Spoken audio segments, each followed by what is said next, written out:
Friends, India और मालदीव्स के relations continuously खराब हो रहे हैं। इसका रीसेंट एग्जाम्पल है मालदीव्स प्रेसिडेंट का एक डिक्लेरेशन, जिसमें उन्होंने कहा कि अब मालदीव्स में इंडियन मिलिट्री नहीं रहेगी। फ्रेंड्स, इस बिगड़ते हुए रिलेशंस के बहुत सारे अलग अलग फैक्टर्स हो सकते हैं, लेकिन इस वीडियो में हम one of the most prominent factor की बात करेंगे, दैट्स चाइना फैक्टर। मालदीव्स और चाइना के बीच एक मिलिट्री एग्रीमेंट साइन हुआ है। इस एग्रीमेंट के जरिए मालदीव्स और चाइना ने अपने डिफेंस कॉपरेशन को एनहांस करने का फैसला किया है। इस पर मालदीव्स के प्रेसिडेंट सोहेल ने भी अपने थॉट्स एक्सप्रेस किए और चाइना के साथ एक क्लोजर रिलेशनशिप मेंटेन करने की इंपॉर्टेंस को हाईलाइट किया है। फ्रेंड्स, चाइना मालदीव्स में तेजी से अपने प्रेजेंस को बढ़ा रहा है by huge investments in infrastructural projects. Recently Chinese research vessel Xiang Hong 03 को माले पोर्ट पर डॉक करने की परमिशन दी गई, जो कि मालदीव्स में बढ़ते हुए चाइनीज इन्फ्लुएंस और प्रेजेंस को दिखाता है। मालदीव्स ने एक चाइनीज कंपनी को फेदू फिनोलू आइलैंड को 50 ईयर्स के लिए लीज पर दिया है, जो कि चाइनीज इन्फ्लुएंस को और एक्सपैंड करेगा। और मालदीव्स में इंफ्रास्ट्रक्चर प्रोजेक्ट में चाइना लार्ज स्केल में इन्वेस्टमेंट कर रहा है।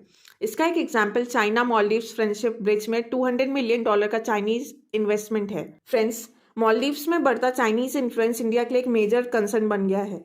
इंडिया और चाइना दोनों कंट्रीज के लिए इंडियन ओशन स्ट्रैटेजिकली बहुत सिग्निफिकेंस रखता है और इस रीजन में बढ़ता चाइनीज इन्फ्लुएंस दोनों देशों के बीच स्ट्रैटेजिक कंपटीशन को बढ़ावा दे रहा है। मालदीव्स में चाइनीज प्रेजेंस इंडिया की सिक्योरिटी के लिए एक पोटेंशियल थ्रेट है, क्योंकि मालदीव्स के आइलैंड इंडिया के वेस्टर्न कोस्ट से क्लोज हैं। इंडियन ओशन रीजन में चाइना की लगातार बढ़ती presence regional balance of power को ऑल्टर कर सकती है और इससे इस एरिया में इंडिया के इन्फ्लुएंस को भी चैलेंज मिल सकता है। चाइना ने जिबूती में मिलिट्री बेस सेटल किया है और साथ ही श्रीलंका, म्यांमार जैसी कंट्रीज में ड्यूअल यूज पोर्ट्स को भी डेवलप कर रहा है, जिसको वो मिलिट्री एंड कमर्शियल पर्पज से यूज कर सकेगा।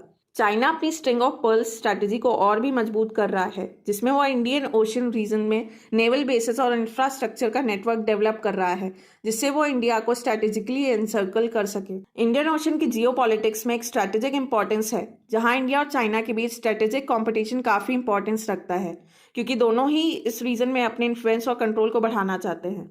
और चाइना की इंडियन ओशन में बढ़ती प्रेजेंस रीजनल डायनामिक्स को रीशेप कर सकती है, जो इस रीजन में इंडिया की स्ट्रैटेजिक पोजीशन के लिए कंसर्न्स रेज कर रहा है।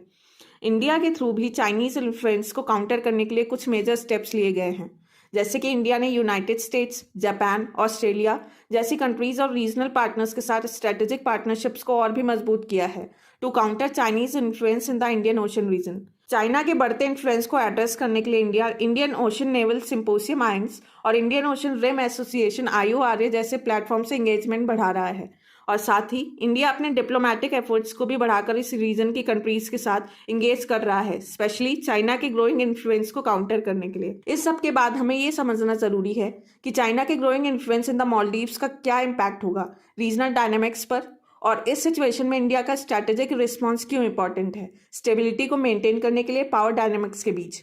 So friends, with this we come to an end of today's discussion, and if you like the content, do consider subscribing the channel.